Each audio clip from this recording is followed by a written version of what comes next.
Bonjour et bienvenue sur le podcast Explore Japon, le podcast qui explore le Japon sous toutes ses coutures. Des conseils voyages, de la culture ou bien de la vie de tous les jours en passant par l'apprentissage du japonais, partons ensemble une fois par semaine pour ce magnifique pays qu'est le Japon.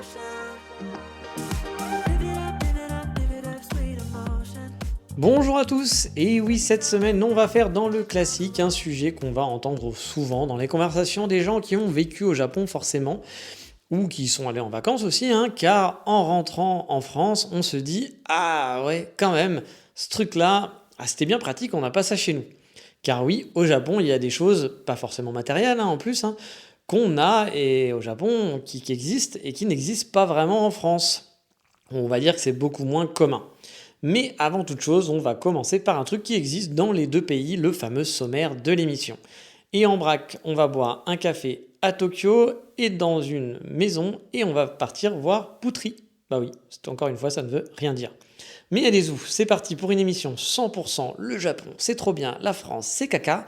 Mais vous inquiétez pas, parmi les patriotes d'entre vous, je prépare le pendant de l'émission qui expliquera ce qui manque quand on vit au Japon par rapport à la France. Je ferai un épisode spécial pour ça aussi. Bon, on va pas y échapper, il va y avoir quand même plein de clichés, sauf si vous connaissez pas trop le Japon. Mais bon, on peut déjà commencer avec un cliché, les transports. Car oui, les transports, ça existe chez nous, oui, et ça existe au Japon, bien sûr. Mais c'est différent sur plein de points. Bon, on va pas parler des retards. Les grèves récurrentes, là-dessus, vous le savez déjà, le Japon gagne de loin. Mais vous le savez aussi sûrement, quoique j'ai déjà vu des Japonais s'exclamer devant ce spectacle, donc comme quoi tout le monde ne connaît pas ce fameux spectacle dont je vais vous parler, mais ce sont les fameux sièges qui tournent tout seuls. Oui, magie, oh là là, magnifique. Alors si vous avez jamais vu ça, vous êtes en train de vous dire... Les trains au Japon, c'est des manèges. Ouais, ils font tourner les sièges pendant tout le trajet. Ça doit être une ambiance super vomito. C'est sympa les trains au Japon, jamais de la vie. Donc non, je vous rassure, c'est pas ça. C'est juste que, certains trains vont tourner automatiquement leurs sièges pour les mettre dans le sens de la route. Alors ça peut aussi se faire manuellement. Parfois vous allez voir des gens passer et qui vont tourner tous les sièges pour qu'ils soient dans le bon sens. Et vous pouvez aussi, du coup, quand c'est manuel ou même en automatique, par exemple, tourner vous-même facilement un siège pour transformer un compartiment de 2 places en 4 places, par exemple, ou inversement. Si vous n'êtes pas très sociable, c'est super easy à faire et à retourner dans l'autre sens.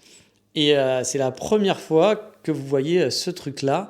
Enfin, la première fois que vous allez voir ce truc-là, vous serez a priori, je pense, comme un gosse, parce que c'est vrai que c'est quand même c'est con, mais c'est tout bête en plus la façon dont ça marche, mais c'est impressionnant. On se dit wow, à classe. Et ça en France, clairement, on n'a pas. Je pense pas qu'on ait ce système-là. Et mine de rien, c'est pratique, parce que si vous êtes un groupe de 4 amis, vous pouvez transformer le train à votre convenance et pouvoir être ensemble dans un petit bloc. C'est plutôt chouette. Pareil, il y a des places, celles qui sont, on va dire, proches des portes, donc les strapontins. Vous savez, dans le métro, celles qui sont à côté des portes, c'est un petit strapontin qu'on peut baisser et s'asseoir à côté des portes. Eh bien, au Japon, dans certains de ces trains, dans certains trains, il y a certains strapontins, c'est difficile à dire strapontins, qui sont bloqués en fait par le conducteur, je suppose, pendant les périodes de pointe. Et du coup, le fameux relou qui s'assoit sur le strapontin alors que tout le monde est serré comme des sardines, au Japon, il ne pourra pas. Voilà, c'est pratique, c'est efficace, c'est le Japon. Bon, sachant qu'en plus, moi, la première fois que ça m'est arrivé, j'avais vraiment l'air d'un con, parce que je voyais que c'était des strapontins, et j'essayais de les baisser, j'y arrivais pas. Et il y a des gens qui vous regardent, donc vous essayez de faire ça discrètement, vous vous mettez contre le strapontin, puis vous mettez la main derrière vos fesses, et vous essayez de le baisser. Je pense qu'il y a des gens qui vont nous dire, mais c'est quoi ce pervers, il se gratte le cul, qu'est-ce qu'il fait? Puis j'y arrivais pas, je comprends pas. Et puis, je sais pas, quelques stations après, je vois une fille qui arrive, qui se met sur le strapontin d'en face, qui appuie sur le truc, et elle arrive à le faire baisser. Je suis débile ou quoi? Il y a une poignée quelque part, donc je me dis c'est pas possible, alors je vais avoir l'air d'un con, donc je réessaye et là ça se baisse. Je me dis mais comment ça se fait? Enfin, j'ai rien fait de spécial. Et il m'a fallu 2-3 trajets pour comprendre qu'en fait que ces strapontins parfois étaient bloqués automatiquement. Voilà, c'était pas un système qu'il fallait connaître, une astuce qu'il fallait monter un quart à gauche plus tourner un petit peu le strapontin à droite pour qu'il se baisse. Non, c'est juste que parfois il est bloqué automatiquement. Et voilà, donc c'était un peu ma magie à moi, là aussi je me suis retrouvé comme un con en me disant oh putain, en fait c'était un truc tout con, mais bon, c'est vrai que sur le moment j'étais plutôt en train de me dire que le truc tout con c'était moi qui n'arrivais pas à faire baisser un strapontin. Ensuite, pareil, un dernier petit truc sur la thématique du train. qu'on n'a pas en France, eh bien c'est con, mais les lignes TGV, donc les lignes Shinkansen qui sont dédiées. Bah oui, chez nous, les lignes TGV, on les partage souvent avec les trains normaux, on va dire, hein. En tout cas une partie du parcours, ou en s'approchant des gares tout simplement, et ce qui du coup explique souvent les retards et autres problèmes de train en France. Au Japon, les Shinkansen, donc les TGV hein, locaux, passent toutes les 10 minutes, hein, parfois même moins, il me semble. Il me semble avoir déjà revu des Shinkansen qui passaient toutes les 5 minutes. Bref, c'est comme un métro. Et comment ce petit miracle est possible? Parce qu'en France, on ne pourrait pas avoir un TGV qui fait Paris-Lyon toutes les 10 minutes. Voilà, ça serait le bordel sans nom, il y aurait des morts sans arrêt, je pense.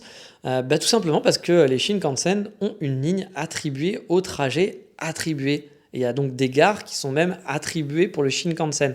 C'est-à-dire que je veux dire, le Shinkansen Tokyo-Kyoto, il va pas arriver un jour au quai 7, par exemple, et 2 heures après, il va arriver au quai 21. Non, il va arriver au quai qui fait Tokyo-Kyoto, tout simplement. C'est con, mais c'est hyper efficace, que ce soit pour éviter les retards, et puis même pour se retrouver à l'avance, hein, pour connaître les quais. Bah, du coup, ils ne changent pas tous les 4 matins, et ça, c'est super pratique, et ça, on l'a pas en France, parce qu'en France, bah, un train, il peut être sur la ligne A, après, il va arriver sur la ligne C, finalement, 3 jours après, vous allez le prendre sur la ligne B, c'est le même trajet, vous n'allez pas comprendre pourquoi, mais voilà, c'est comme ça que ça se passe. Et bah, j'avoue que ça, c'est un côté vraiment très pratique et ça évite les retards. Et c'est un truc qu'on n'a pas. Il y a même des gares qui sont réservées. Par exemple, dans certaines petites villes, vous allez avoir souvent la gare qui va s'appeler Shin quelque chose. Par exemple, vous allez avoir la gare d'Osaka qui est Umeda, par exemple, la grande gare d'Osaka. Mais il y a une gare Shinkansen à Osaka qui s'appelle Shin Osaka, où là, bah, la plupart des Shinkansen passe par là et c'est la gare TGV en gros. On a ça aussi en France un peu, hein, parfois des gares spéciales TGV, mais ça marche pas normalement de la même façon. Et puis encore une fois, les lignes vont pas être dédiées. Et franchement, ça on peut dire bravo au Japon pour ça. Et pour rester dans la thématique, je voudrais parler de 3 trucs dans les transports qu'on n'a pas chez nous et qui pourtant sont super cool au Japon. Bah, il y a déjà les cartes de transport. Bon, vous allez me dire, ouais, enfin, t'es mignon, mais on en a des cartes de transport, hein. Le pass Navigo, la carte je sais pas quoi qui va de telle ville, la carte Blouk Blouk qui est la carte de transport de Toulouse. Je sais pas comment elle s'appelle, mais il y a sûrement des cartes. Chaque ville doit avoir sa carte de transport, etc. Son petit truc à lui. Bien sûr, il y a des cartes régionales, etc. Mais au Japon, avec une carte Pasmo, une carte Suica, vous prenez celle que vous voulez, hein, c'est voilà, des noms de cartes suivant les régions, mais qui marchent partout finalement. Bah, vous prenez celle que vous voulez et vous pouvez circuler partout.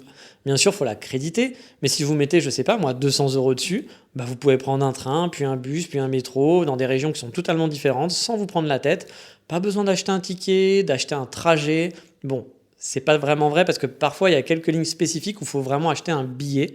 Ou alors par exemple les TGV, les fameux Shinkansen, là vous pouvez pas utiliser cette carte de transport, il faut acheter un billet. Mais pour le reste, pour la plupart du temps, bah, c'est super top. Je veux dire là en France, je vais être obligé de prendre un ticket de RER, de m'acheter un billet de train si je veux aller dans une ville, etc. Après ensuite, au Japon, bah, j'aurai juste ma carte de transport que je vais biper, que je crédite et que je vais biper à chaque fois, à chacun de mes passages et je vais pouvoir me balader dans le bus, dans le train, faire plusieurs trajets de train différents, faire des compagnies de trains différentes et ça posera aucun problème. Et ça, pour le coup, c'est vraiment cool et pratique. Un autre truc qu'on n'a pas trop, c'est les signalisations dans les transports. Parce que oui, au Japon, c'est super bien indiqué, je trouve. Bon, en France aussi, on a des signalisations, hein. Mais au Japon, avec par exemple, dans les métros, il y a des lignes au sol qui vous indiquent où aller. Par exemple, vous allez avoir 4 lignes de couleurs avec des numéros et des couleurs qui vont vous dire, que vous allez pouvoir suivre sur le sol, qui va vous dire, bah, vous prenez la ligne jaune par exemple, ou la ligne 26, ou la ligne B. Bah voilà, c'est écrit, puis il y a écrit dans 250 mètres vous arrivez, dans 150 mètres vous arrivez. Voilà, il y a écrit le temps de trajet que vous allez devoir, puis vous pouvez suivre cette ligne au sol finalement, sans être trop perdu. Et finalement, c'est quand même, bon, on s'en sert pas tant que ça quand on est un peu débrouillard, mais mine de rien, ça reste quand même très très pratique pour se retrouver dans le métro à Tokyo par exemple. Et c'est vrai que souvent, c'est bien fichu. Dans les transports japonais, on se perd pas trop. Alors bon, sauf quand vous arrivez dans une gare où tout est écrit en japonais et qu'il n'y a rien en anglais, sauf certaines gares qui sont vraiment immensissimes et que c'est compliqué, genre Shinjuku, effectivement, c'est galère. Pour s'y retrouver, moi, la gare de Shinagawa, elle me saoule, puissance 256 à chaque fois pour m'y retrouver. Mais souvent, c'est quand même très très pratique et c'est quand même assez cool et c'est quelque chose qu'on a un peu en France, mais je trouve que c'est mieux fait au Japon en général. L'autre, par contre, je ne vais pas abuser, hein, c'est l'accessibilité.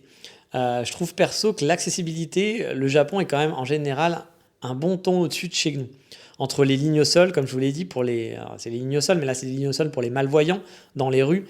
C'est des lignes qui sont pareilles, qui sont jaunes avec des genres de petits, des aspérités, des petits trous. Alors quand vous avez une valise, la première fois que vous allez vous balader avec votre grosse valise dans les rues japonaises, vous allez dire mais putain qu'est-ce que c'est relou parce qu'effectivement avec une valise c'est super chiant à Tokyo de se balader avec ces trucs qui vont faire bam bam bam bam bam, puis votre valise elle va bouger dans tous les sens. Mais bon, vous avez juste une valise, là c'est pour les gens qui ont des problèmes, des malvoyants. Donc bah, c'est plutôt pas mal et il y en a quand même pas mal dans les rues j'ai l'impression, hein. Après, je ne peux pas vraiment comparer. Je ne sais pas si c'est vraiment si bien que ça finalement. Sûrement que les malvoyants sont pas hyper contents. Il y a sûrement des choses qui sont pas super bien faites. Mais j'ai l'impression que par rapport à la France, c'est quand même plus cool. Il y a tous les bruits, tous les feux ont des bruits pour les malvoyants aussi, etc. Des bruits différents. Donc je pense que ça a l'air. Après, je m'y connais pas assez, hein, mais ça a l'air d'être quand même assez bien fichu. En tout cas, c'est ce que je m'étais fait cette réflexion plusieurs fois. Peut-être que j'ai tort, mais j'avais l'impression que l'accessibilité au Japon était quand même pas mal pour les malvoyants. Il y a beaucoup de place dans les transports pour les vieilles personnes, dans les trains ou les métros. Bon, ils sont pas toujours super respectés, hein, il faut l'avouer, hein, mais il y a quand même ces places-là. Nous aussi, on en a, mais j'ai trouvé aussi que c'était mieux fait. Il y en a beaucoup plus au Japon, j'ai l'impression. Il y a beaucoup plus d'ascenseurs aussi au Japon dans les métros ou des rampes d'accessibilité, etc. Par rapport à chez nous, je trouve en général, j'ai l'impression qu'ils font un plus grand effort que nous là-dessus. Peut-être que je me trompe, encore une fois, hein, c'est peut-être une impression, mais en tout cas, voilà, moi c'est l'impression que j'avais que quand on a un handicap au Japon, alors peut-être qu'on a moins d'aide, etc., ça c'est possible, mais en tout cas pour se débrouiller, c'est peut-être un petit peu plus simple. Mais encore une fois, je mets des guillemets là-dessus, hein. Allez, on continue avec les trucs qu'on n'a pas en France.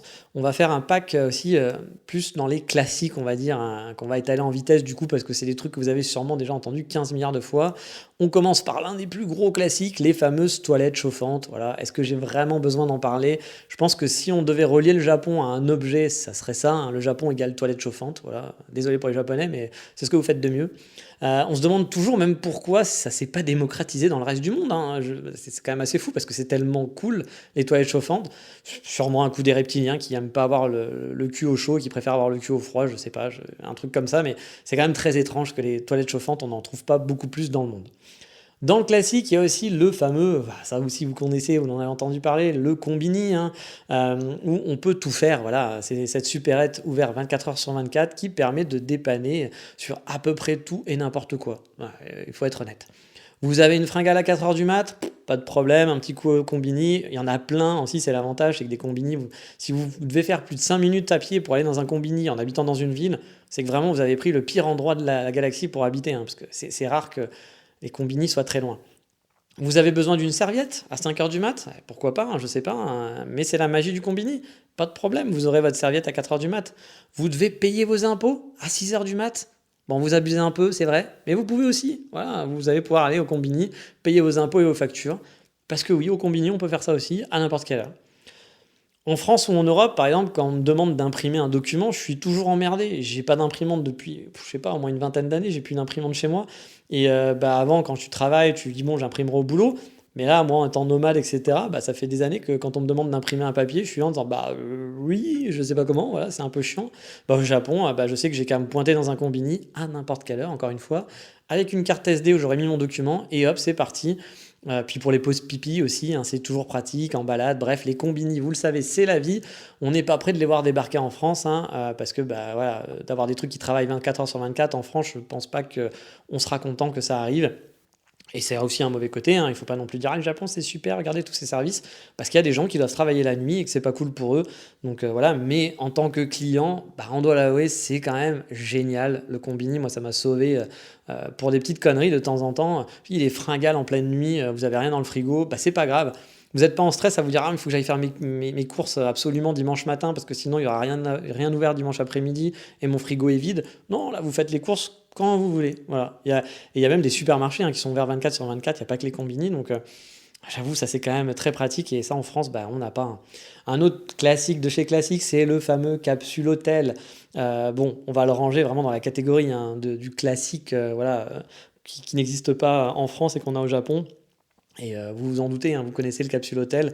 Parce que oui, parfois, il peut vous arriver qu'après une soirée un petit peu arrosée, ou si vous avez loupé votre dernier train, vous n'aviez pas envie de vous presser, ou alors vous êtes allé chez Megumi ou chez Juichi, vous avez passé une nuit de folie, puis Megumi et Juichi vous disent bon bah Ah, mais on s'est bien rigolé, il est 4 heures du mat, ça serait bien que tu rentres chez toi.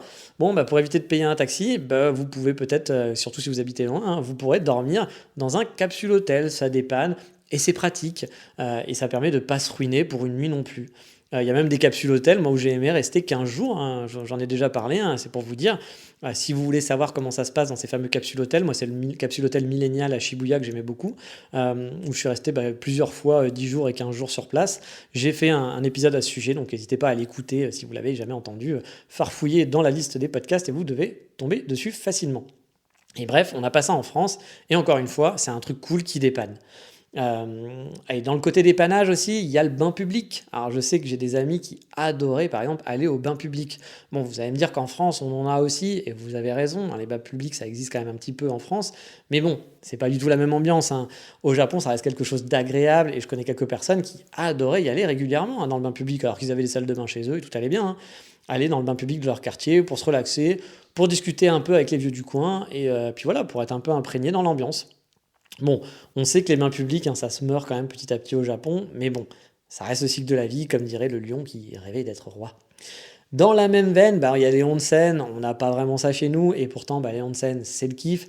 Les sources chaudes, c'est quand même un bon kiff pour ceux qui n'aiment pas, en tout cas, enfin pour ceux, c'est un bon kiff en général, hein, mais pour ceux qui n'aiment pas partager leur nudité, c'est sûr que c'est moins un kiff, mais sinon pour les autres, bah, c'est quand même le gros avantage de la vie au Japon de pouvoir se faire un petit onsen de temps en temps. Bon, il n'y a pas des onsen partout, hein, des sources chaudes, il n'y en a pas partout, mais le petit week-end d'onsen dans un petit ryokan, ça fait plaisir. Allez, on va lâcher un peu les gros clichés pour retourner dans des petits détails à la con, mais que j'adore au Japon.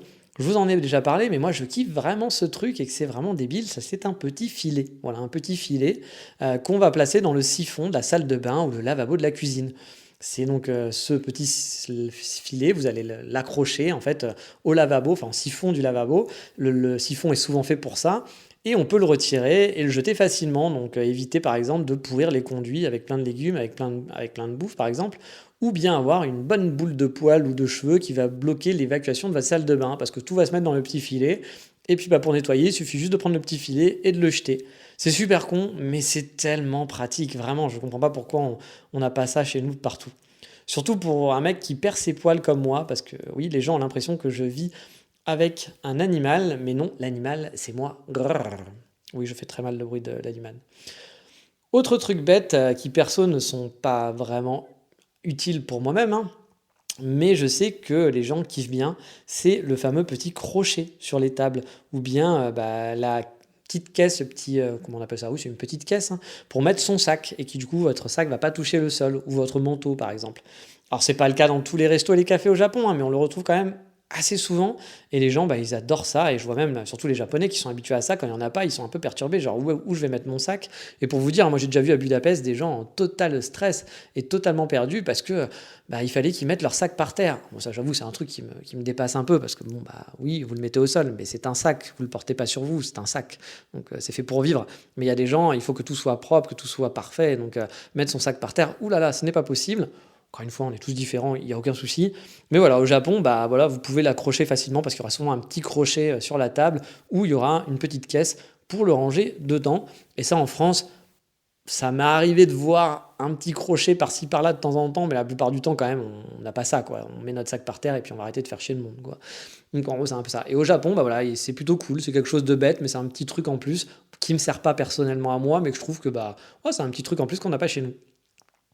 Et on va continuer avec les magasins et les fameuses capotes à parapluie. Je vous en ai déjà parlé, hein, mais au Japon, quand il pleut, bah voilà, on va sortir, les grands magasins, souvent, c'est dans les grands magasins, vont sortir une petite machine qui permet d'envelopper votre parapluie très facilement dans un plastique pour éviter bah, de mettre de l'eau partout dans le magasin. Ce qui est plutôt cool, parce que sinon, quand il pleut, tout le monde fout de la flotte partout, le magasin est dégueulasse, ça glisse, etc. Bon, bah là, du coup, bah, c'est un petit peu plus propre. À la fin, bah, vous retournez le plastique, vous enlevez votre parapluie du plastique et vous le laissez dans une petite corbeille à la sortie du magasin. Et je suppose et j'espère que ces plastiques sont recyclés, même si on le sait, le Japon ne sont pas les pros forcément dans le recyclage et dans l'utilisation minimum du plastique. Mais si c'est recyclé, moi je trouve que c'est pas si bête parce que c'est bien. Il y a aussi des choses qui vont permettre de sécher. C'est-à-dire comme vous séchez vos mains, bah, vous mettez votre parapluie dedans et ça va sécher votre parapluie. Là, il n'y a pas de plastique. C'est efficace aussi. Bon, ça a l'électricité, donc c'est peut-être pas forcément mieux, mais voilà, c'est pas mal et ça permet de dégueulasser. Ce sont des petites choses simples, pratiques, efficaces. Et toujours dans la même thématique, il y a des parkings à parapluie. Bah oui, des parkings à parapluie, je dis pas n'importe quoi, non, des parkings à parapluie dans certains gros lieux, genre des musées, etc., ce genre de trucs. Parfois, on a des parkings à parapluie comme un parking à vélo. Vous allez déposer votre parapluie, il y a une petite clé et un cadenas, et hop, vous gardez la clé avec vous, c'est gratuit la plupart du temps, hein, et comme ça, vous pouvez récupérer votre parapluie tranquille en sortant. Alors vous allez me dire, ouais, ça va, t'abuses quoi, enfin, t'es au Japon mec, pourquoi tu le déposes pas par terre ou à l'entrée contre un mur, à chaque fois on dit ouais, il n'y a pas de vol au Japon, les gens ils laissent leur sac à dos dehors, etc. C'est vrai, mais alors les vols de parapluie, c'est pas vrai. Les vols de parapluie, c'est tellement courant au Japon, autant il n'y a pas de vol, effectivement, dans l'ensemble, autant sur les parapluies, les Japonais sont un peu moins cool, et vu que souvent en plus ils se ressemblent, vous savez, si vous avez acheté le fameux parapluie du Combini, bah il y a des gens qui se trompent et qui vont prendre le vôtre alors que c'était pas la même taille, c'était pas le même truc, etc. Ou alors qu'ils vont se dire ah bah tiens j'étais parti avec un parapluie ou tiens le parapluie il est gratuit je vais le prendre, bah non en fait c'est le mien, donc je sais pas pourquoi ils ne volent pas, mais les parapluies effectivement c'est pas le cas, donc soyez prudents parce que les parapluies sont vraiment quelque chose en danger et quelque chose qu'on vole facilement au Japon, ça fait peur. J'ai envie de dire zone interdite. Moi, je le fais bien, hein, non. Mais bon, si c'est juste les parapluies, j'arrive avec ça. Mais du coup, vous avez les fameux parkings à parapluies pour être plus serein. Un autre truc que je kiffe au Japon et qu'on n'a pas en France, c'est, je vous en ai déjà parlé aussi plein de fois, c'est le pain de mie. Là, je vous entends vous dire, putain, le mec, il est au bout de sa vie, il sait plus quoi raconter. Pain de mie, on en a chez nous du pain de mie, mec. Ça fait combien de temps que t'es pas rentré dans le pays? Alors oui, certes, on a du pain de mie, mais moi, ce que j'aime au Japon, c'est le fait de pouvoir choisir l'épaisseur de sa tranche.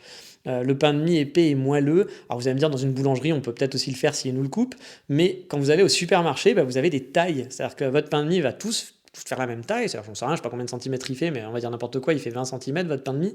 Mais vous allez pouvoir choisir le taille 3, taille 4, taille 5, et c'est juste en fait le nombre de tranches que vous allez avoir sur votre pain de mie. Et du coup, bah, plus vous prenez de taille, plus la taille est grande, plus vous avez de tranches, plus votre tranche est petite, enfin, est pas épaisse. Et si vous prenez une taille 3, bah forcément, vous aurez des tranches qui vont être très très épaisses. Et moi, franchement, bah, je kiffe. Voilà, je kiffe le pain de mie moelleux japonais. Alors oui, il est industriel, mais qu'est-ce que c'est bon. Moi, je pourrais dormir sur ces fameuses tranches épaisses de pain de mie. Vraiment, je kiffe ce système. Mais allez, on va s'arrêter là pour aujourd'hui. J'en ai encore une liste qui est quand même assez longue de choses bah, à la con qu'ont les Japonais, qu'on n'a pas en France et que c'est bien dommage. On fera sûrement un épisode 2 là-dessus pour en reparler. Et je vous dis aussi, je ferai l'inverse. Ce qu'on n'a pas au Japon qui nous manque quand on est français et qu'on se dit ah, bien, le Japon, j'aimerais bien avoir ça quand même de la France. Parce que oui, tout n'est pas parfait au Japon, hein, il faut bien le garder en tête.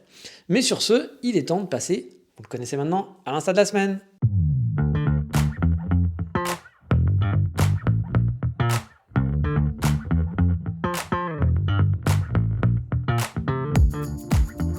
Et cette semaine, on va suivre le compte d'une étudiante de l'école de japonais, le Nihongo Center, où j'ai passé un an. Alors, je ne la connais pas très bien, cette jeune fille, mais c'était une bonne amie et d'une de mes camarades de classe, ma pote, enfin pas ma camarade de classe, parce que justement elle était camarade de classe et amie de ma pote Vola, Vola qui était aussi étudiante au Nihongo Center et qui était une bonne amie à moi, mais qui n'était pas dans la même classe. Les deux n'étaient pas dans la même classe que moi. Et Poutry, parce que c'est son nom, alors c'est un peu bizarre Poutry, mais c'est son nom, elle poste souvent des photos du Japon. Elle a continué d'étudier là-bas, je crois même qu'elle a un travail maintenant sur place. Elle vit toujours dans le Kansai, je crois que c'est sur Kyoto même, elle n'a pas bougé, et elle kiffe sa life, comme on dit. Vous pouvez donc voir plein de photos sympas de Kyoto, surtout du Kansai, hein, surtout que même si elle n'est pas une photographe professionnelle, elle fait des photos qui sont quand même assez chouettes et assez jolies à voir. Bon, elle se kiffe bien, donc il y a souvent des photos où elle se met en scène, et qu'elle est là avec un joli chapeau, elle a les mains dans les cheveux et tout. Bon, chacun ses délires, mais ces photos restent quand même super chouettes, elles sont plutôt cool, moi j'aime bien suivre son compte. Donc si vous êtes en manque de Kyoto et des envies de découverte d'un nouveau compte, bah, je vous invite à aller voir celui de Euodi, Euodi, je sais pas comment on dit, à Putri, qui est une Indonésienne qui vit sur Kyoto. Enfin, j'ai un doute, je crois qu'elle est indonésienne, mais je suis pas sûr à 200%. Mais il y a quand même de fortes chances parce qu'on avait beaucoup d'Indonésiens dans notre école. Bref, tout ça m'a donné soif et il est temps d'aller boire une bière avec le sorcier, dont on ne dit pas le nom. Chut, non, on ne dit pas. On va quand même boire une bière avec Voldemort. Ah merde, je l'ai fait.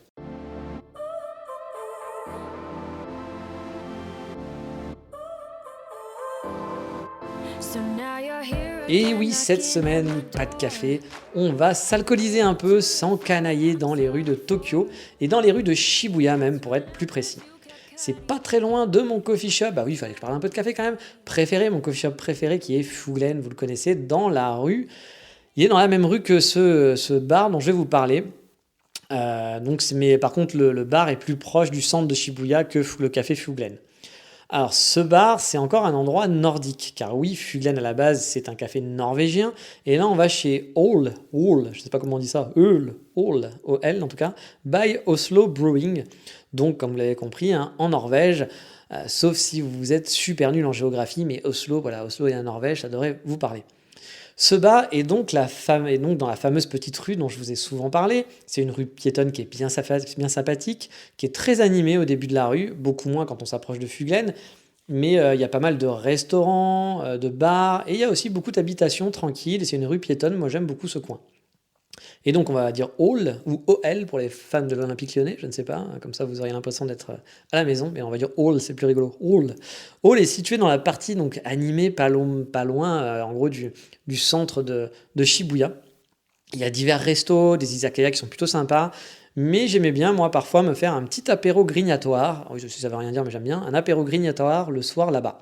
J'y suis allé une fois avec ma pote Vola, par exemple, mais principalement, j'y suis allé tout seul quand j'avais envie de me faire une bonne bière après une escapade dans les rues de Tokyo. Ils ont beaucoup de bières à la carte, hein, beaucoup de craft beer même. Ne cherchez pas de la Asahi ou de la Sapporo, hein, non, on va être dans la bière vraiment, dans la craft pure et dure. Attendez-vous aussi du coup à un prix pas forcément donné parce que les craft beer au Japon ça coûte un peu cher et on peut même trouver sur place des plateaux de fromage ou de la charcuterie comme chez nous quoi. Mais là aussi vous en aurez pas pour votre argent hein, dans le sens où c'est pas donné pour une quantité qui est quand même limitée. Mais bon, ça fait plaisir de temps en temps de voilà, retrouver nos plaisirs franchouillards dans un bar norvégien au Japon. Oui, on va se perdre un petit peu à force et plus savoir où on est. Le bar est souvent très animé, il y a des places au comptoir, il y a des petits bancs tout en longueur avec des petites tablettes. Il y a aussi des grandes tables et une terrasse, ce qui est quand même assez rare, hein, parce que les terrasses au Japon, c'est pas non plus ce qu'on voit partout. C'est pas le meilleur bar de Tokyo, hein, je vais pas vous mentir. Hein. Il avait surtout pour moi l'avantage d'être à côté de mon capsule hôtel dont je vous ai parlé, le Millennial, et en plus d'être sur le chemin de Fuglen. Mais ça reste une adresse qui est tranquille pour moi pour se poser. J'ai déjà sympathisé une fois sur place avec les baristas ou avec des Japonais. On a discuté un petit peu. C'était chouette. C'est pas devenu des amis ou quoi que ce soit, mais voilà, l'ambiance était cool. Vous n'êtes pas du tout dans l'ambiance izakaya, par contre. Hein. On est vraiment dans un bar un peu hipster. Et même la clientèle hein, est principalement hipster. Donc c'est pas un conseil pour touristes. Mais plus si vous venez souvent à Tokyo, bah, c'est assez cool à essayer. Niveau bière, donc, on a une sélection de mémoire d'une vingtaine de bières. L'ambiance est très chaleureuse à la norvégienne, avec beaucoup de bois, c'est feutré. C'est un peu dans l'ambiance Fuglen au final. Il y a des tasting menus pour ceux qui veulent découvrir des saveurs différentes de bière, donc c'est plutôt chouette. Niveau bouffe, ça peut varier pas mal. Hein. De mémoire, juste à côté, il y a un genre de food truck mexicain qui est vraiment sur la petite terrasse. Et je pense qu'ils travaillent un peu ensemble. Il y a donc des petits snacks avec du pain, biscottes, des légumes. Bref, vous voyez un peu le genre. Il y a des tacos, des choses comme ça. Bon, là, je vous vends pas du Japon du tout. Hein, je vous avais prévenu. Hein. Mais bon, c'est pas parce qu'on est au Japon qu'on est obligé de faire du 100% japonais tout le temps. Et ça serait bien dommage. Hein. Bon, en vacances, je le conçois qu'on préfère optimiser et faire de la bouffe japonaise, des bars japonais, être à fond dans le Japon. Mais quand on vit sur place, bah, moi, ça me fait plaisir de manger de la raclette, de manger des saucisses. Voilà, j'ai pas envie de manger des izakaya à chaque fois ou des katsudon ou je ne sais pas quoi, sans arrêt. Voilà, j'aime bien varier. Comme vous, en France, je suppose que vous ne mangez pas que japonais ou que de la bouillabaisse. Voilà. Mais bref, ça reste une adresse que j'aime bien. J'y suis allé quelques fois. Et j'ai rarement passé de mauvais moments là-bas. Hein. Donc si vous cherchez un bar à l'ambiance hipster norvégien, Hall sera fait pour vous. Mais sur ce, on a trop bu d'alcool, il est le temps de se refaire du café dans le cooker de la semaine. Bah oui, pas parler de café, ça aurait été un petit peu dommage.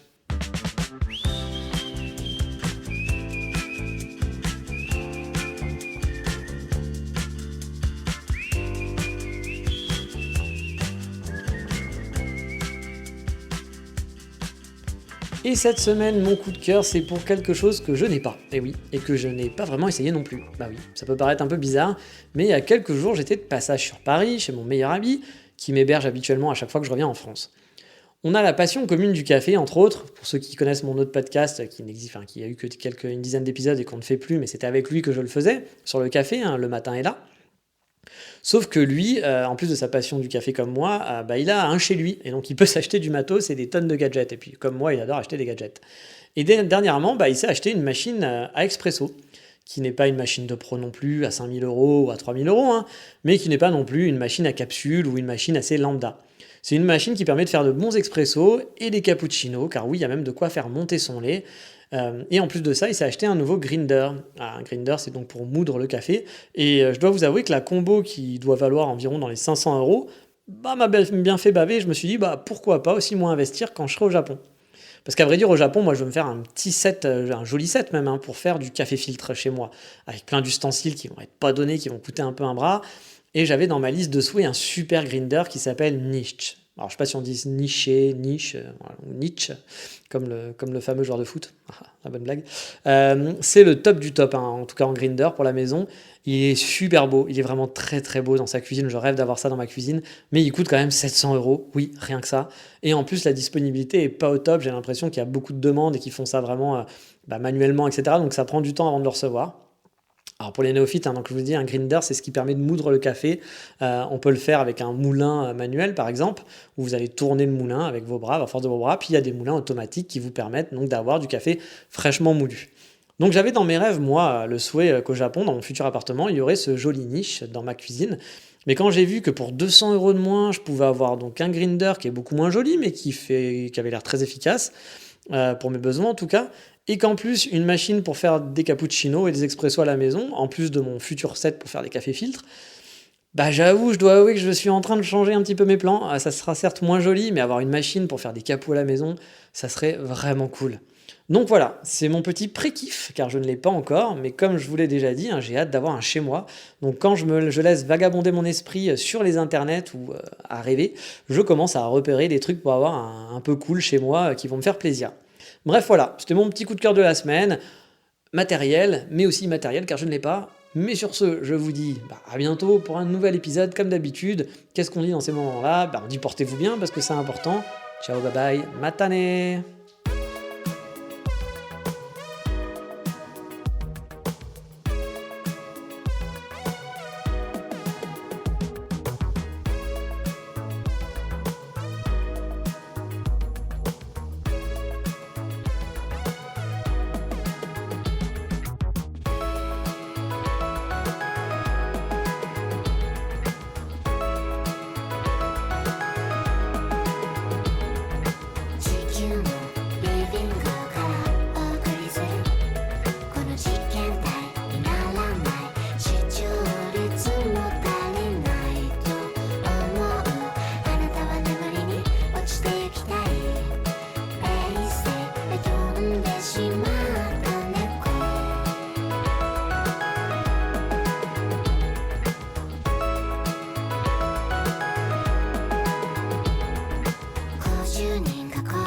人腰掛ける椅子をたくさん集め寝ているのは一人か二人順番に待ち時間を利用する犬はベランダで目立とうとして水をこぼす誰かが笑って明後日のカレンダー間違い探しの旅に出る電球機から天気予報を順番に予想して占って部屋から出るのは一人私公共手段迷いなくかかりつけの医者にお願いすることもある1月末に答え出してたらしテストしたいから助かるね地球のリビングからお送りするこの実験体にならないシチュー